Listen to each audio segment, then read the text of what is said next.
In this video, you'll learn how to process a refund on eBay. This guide will take you through each step necessary to issue a refund efficiently and accurately. Begin by accessing either the eBay Seller Hub or the eBay app on your device. If you are using a web browser, navigate to the Seller Hub by clicking on My eBay and selecting Seller Hub from the drop-down menu. If you are using the app, tap on the menu icon to find the Seller Hub option. Next, locate the Orders section within the Seller Hub.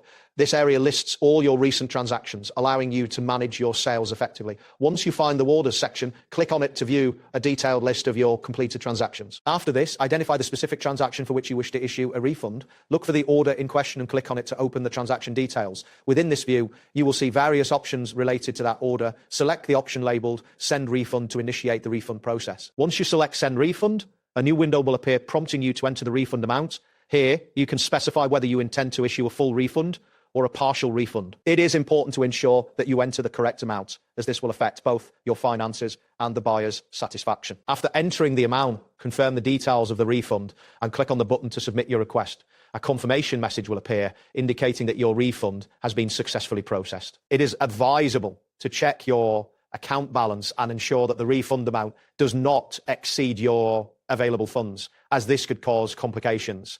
That wraps up today's guide. Thanks for watching and catch you in the next tutorial.